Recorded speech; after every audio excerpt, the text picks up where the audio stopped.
안녕하세요. 오늘은 남연희 권사님의 책을 앞부분만 읽어드리려고 합니다. 뒷부분은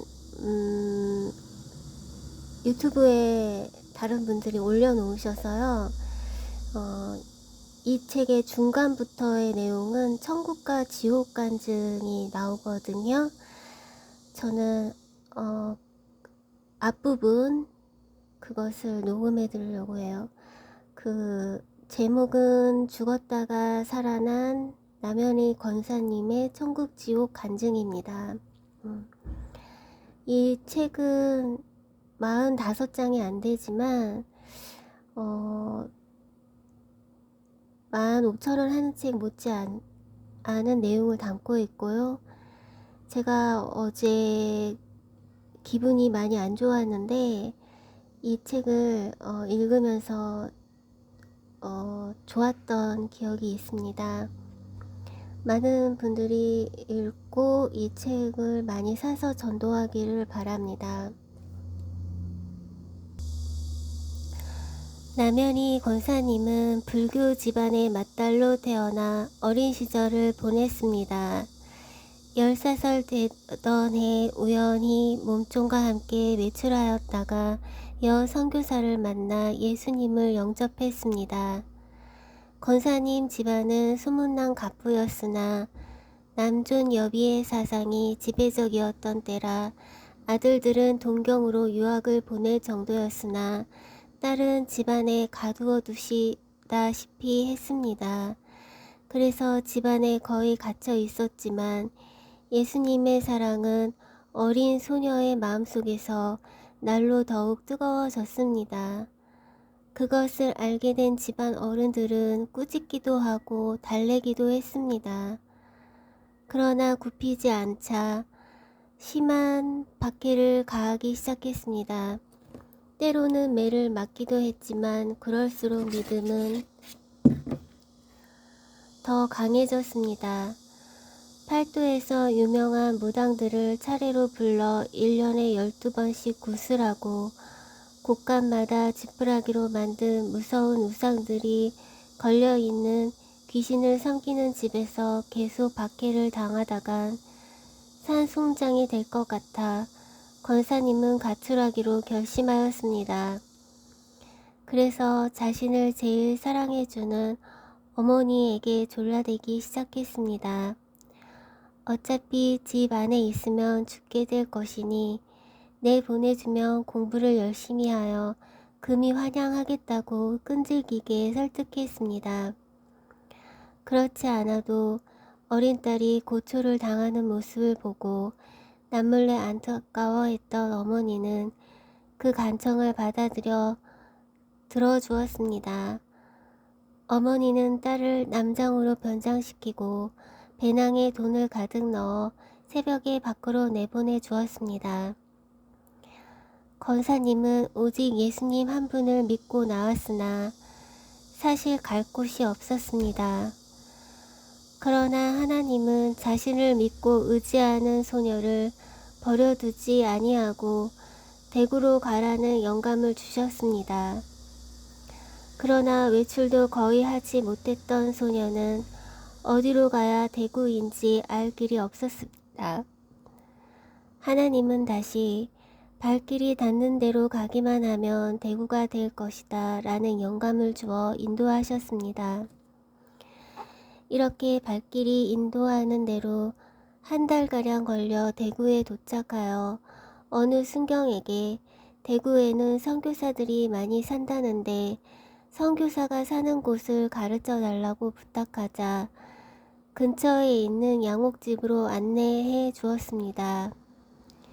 미국 선교사는 미소를 띠며 반갑게 맞아주었고 매미가 울어서 창문을 닫았습니다. 지금 밖의 온도가 36도 되는데요. 어디까지 했죠?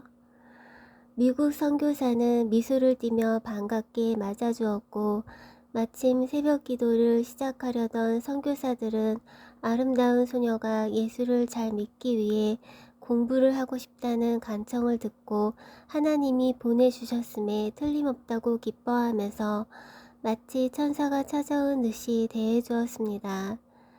그런데 그 뒤 공부를 가르쳐 주기는커녕 세탁과 청소, 간단한 서양 요리 등 힘든 집안일들만 시켰습니다.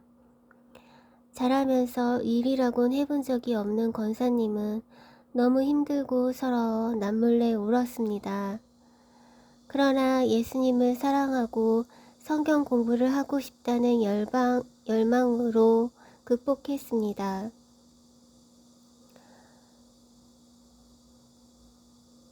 온갖 굳은 일을 하면서도 웃음을 잃지 않았고 찬송을 부르며 기쁜 마음으로 봉사했습니다. 이처럼 6개월을 한마디 불평 없이 맡은 일에 충실하자 어느 날 선교사들이 불러서 그동안 우리는 내가 진정한 하나님의 딸인지 정말 하나님의 귀한 일꾼이 될 수 있는지 그리고 하나님께 절대 순종할 수 있고 또 인내할 수 있는지를 시험해 보았다. 그런데 탐복하지 않을 수 없었다. 너는 그동안 희생과 봉사를 잘 해냈으므로 이제부터 아무 일도 하지 말고 우리에게 성경과 학문을 배워라 라고 말씀하셨습니다. 그리고 권사님을 시험하기 위해 휴가 보냈던 가정부를 다시 불러 공주처럼 돌보아 주었습니다. 권사님은 당시 선교재단에서 운영하는 대구 신명여중 1학년부터 다니게 되었습니다. 권사님은 하나님이 주신 지혜로 공부도 잘하고 예수님을 잘 믿는 모범생이었습니다.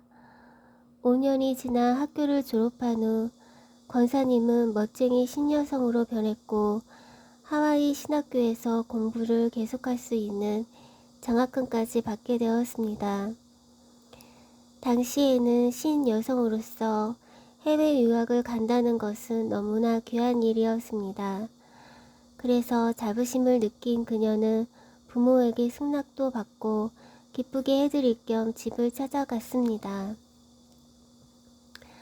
한편 마산에서는 맏딸이 실종되자 막대한 보상금을 내걸어 행방을 수소문하였고 성과가 없자 죽은 줄로 포기하고 있던 상태였습니다. 이때 완전히 신여성으로 변모한 권사님이 찾아오자 문을 연 옛 몸종도 못 알아보았습니다. 권사님이 자신을 밝히자 비로소 알아차린 몸종은 이 사실을 알렸습니다. 그러나 대청마루에서 장기를 두고 있던 아버지와 오라버니가 몽둥이를 들고 나와서 그렇지 않아도 내가 노란 귀신을 우리 남씨 가문에 들여와 망신시키고 결국 도망가더니 이제는 내가 노란 귀신이 되어서 집안에까지 찾아 들어왔으니 우리 남씨 집안은 완전히 망하게 됐다. 고 노발대발하면서 매질을 하기 시작했습니다. 심한 매질을 당한 권사님은 기절했고 동네에 소문이 날세라 그녀를 다락에 숨겨놓았습니다. 그래도 딸을 가장 사랑했던 어머니는 딸을 정성껏 치료하고 보양까지 먹였습니다.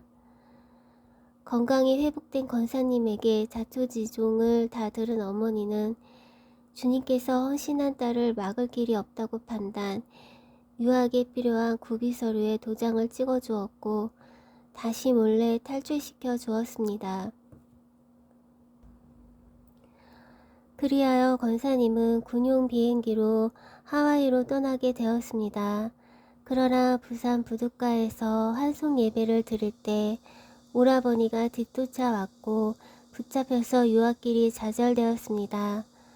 또다시 매질이 반복되었고 집으로 끌려온 권사님은 죽든지 아니면 모든 것을 포기하고 시집을 가든지 둘 중 하나를 선택해야 했습니다.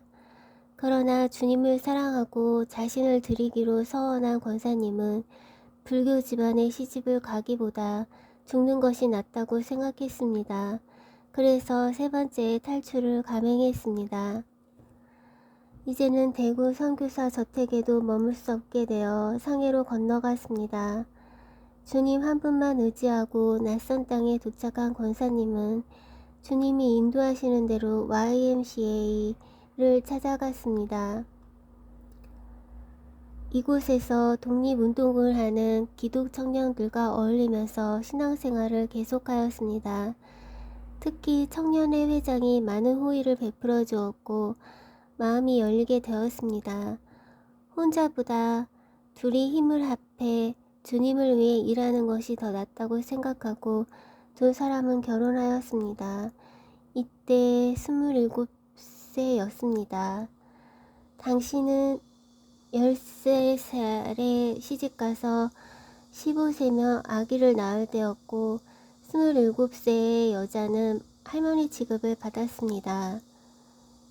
시집생활은 대구에서 시작되었습니다. 소문난 기독교 가장이었습니다. 그러나 유학을 보낸 장손이 할머니가 다 된 시댁을 달고 들어오자 시어머니가 크게 실망하였고 자식을 갖지 못할 것이라는 걱정이 태산 같았습니다.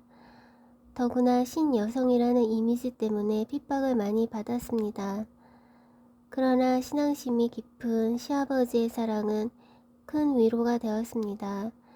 그런데 나이가 많아 아기를 낳지 못할 것이라는 것은 기우였고 권사님은 쑥쑥 아기를 낳았습니다. 넷을 출산했는데 모두 딸이었습니다. 아들을 낳아 대를 이어야 하는 집안 사정 때문에 5째 아기를 가졌는데 5째도 딸이었습니다. 6번째 딸 아이의 출산을 거쳐 7째는 틀림없이 아들을 주실 것을 믿었습니다. 그러나 이게 웬일입니까? 또 딸이었습니다. 그리고 그 뒤 8째로 태어난 딸이 바로 이 간증을 한 김양자 집사님입니다. 김양자 집사님은 어렸을 때부터 태어나지 말았어야 했다는 서러움을 받으면서 자랐습니다. 이 서러움이 깊은 상처가 되었습니다. 그러나 어머니를 통해 주님을 영접한 후 상처도 아물고 오히려 8째 딸임을 자랑스럽게 여기며 감사하게 되었습니다. 8째 딸을 안고 권사님 부부가 기도할 때 하나님께서는 다음과 같은 동일한 감동을 주셨습니다. 너희는 어찌하여 마음에 간절한 소원이 있어도 살아계신 하나님께 부르짖으며 간청하지 않느냐. 그동안 계속 딸을 낳아도 감사하기만 하고 그저 아름답고 슬기롭게 키우겠다고만 하니 너희의 먼대로 이루어질 수밖에 없지 않았느냐. 그때부터 부부는 가문의 대를 이어야 하니 아들을 달라고 합심하여 기도했습니다. 때는 권사님의 나이 47세로 경수도 끊어져 임신이 불가능했습니다. 그러나 아브라함이 100세, 사라가 90세에 이삭을 가질 수 있었던 기적을 안고 매달렸습니다. 그러자 기적적으로 임신이 되었을 뿐 아니라 9째로 아들을 주시었고 그 뒤 아들을 하나 더 주시어 10남매가 되었습니다. 김양자 집사님은 어릴 때 새벽이 되며 어머니가 일어나 기도하시는데 주위에 소외당하고 고통당하는 사람들의 이름을 일일이 불러가며 중보기도를 하고는 10남매를 위해 기도하고 기도를 끝마칠 때는 언제나 10남매 중에 막내를 11조로서 주님께 바치오니 주님의 종이 되게 해달라고 간구하는 것을 들었습니다. 그런데 권사님의 믿음은 훌륭했으나 자식들은 그렇지 못했습니다. 풍족한 집안에서 부러울 것이 없이 자랐고 최고의 교육들을 받았기 때문에 모두 교만했습니다. 부모가 이름 있는 장로 권사였으므로 교회에는 부지런히 다니고 주일학교 선생이나 성가대의 직분을 맡기도 했지만 참된 믿음이 없었습니다.